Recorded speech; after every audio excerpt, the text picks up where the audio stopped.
This is a variable ND filter, the most important camera accessory I've ever purchased, and here's why.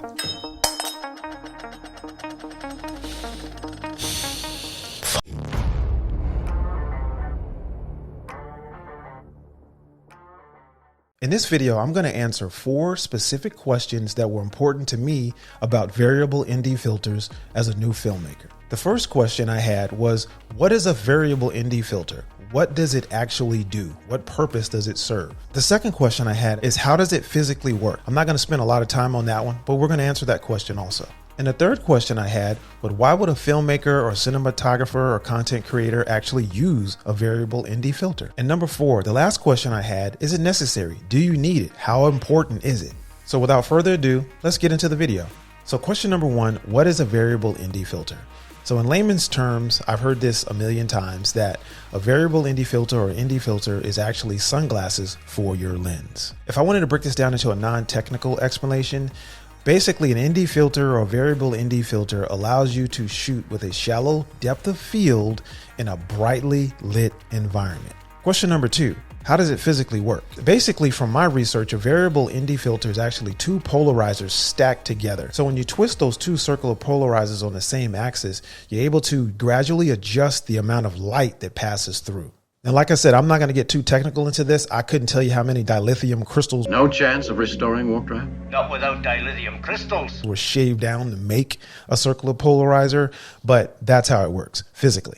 So question number 3, when would you use a variable ND filter? Typically, you're going to use it in brightly lit environments, but depending on the situation, you may use it a lot. I'll be honest with you, I use mine all the time. And the very first variable ND filter that I purchased, it didn't break, but I actually wore this thing out. I personally have predetermined camera settings that I've already predefined. The variable ND filter allows me to keep and maintain those settings when the lighting changes, so that way I don't dork up my ideal settings. So at a high level, I'm going to touch on settings and a few rules real quick. So for example, your shutter speed should be actually double your frame rate. If you're shooting at 24 frames per second, your shutter speed should be 1/48. Now here comes the problem. On a bright sunny day, it's going to be almost impossible to keep that shutter speed without stopping down the aperture to like f/16 or f/22 or something crazy. Let me actually try to paint a picture or tell a story on how these settings and rules and stuff kind of matter. So for example, you're a new filmmaker and you spend several weeks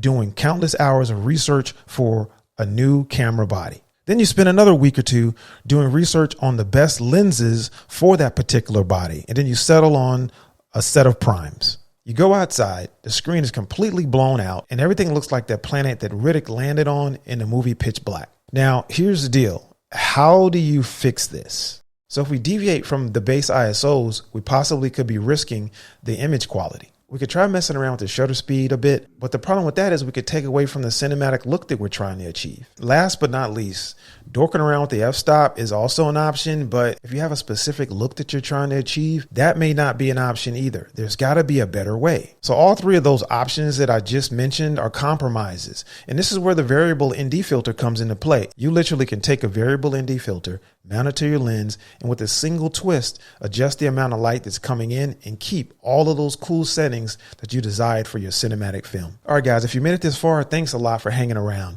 If this video has provided value or entertainment, please consider giving it a thumbs up, a like, and a subscribe. It really helps small channels like this grow. With that being said, I want to say thanks again, and let me go ahead and get back to the video. So the 4th thing I wanted to talk about is why I feel the variable ND filter is the most important accessory that I have ever purchased. The reason why it's so important to me is if I were to lose this or if it were to break, I would have to make a lot of compromises. Those compromises that we talked about, maybe adjusting the shutter speed, the aperture, or the frame rate. I would have to make those undesired compromises if I didn't have this. If you only have one, you probably need 2, especially if you're going on a long trip. All right, so in summary, what is a variable ND filter? A variable ND filter allows you to shoot with a shallow depth of field in a brightly lit environment. Number 2, how does it work? As you twist the variable ND filter, it actually restricts the amount of light that passes through the lens. Number 3, when do you use it? I personally use mine all the time. When I'm inside, sometimes I don't need it. I have a camera that I'm recording on right now that has a dual base ISO of 12,800. So I use ND filters at night. And number 4, the last thing I wanted to talk about is why the variable ND filter is one of the most important accessories that I ever purchased, is because I quickly found out that I needed redundancy. If the one that I had broke, I'd be screwed. And with that being said, thanks for watching, and I'm going to blow this smoke hole, and I will catch everyone at the next video.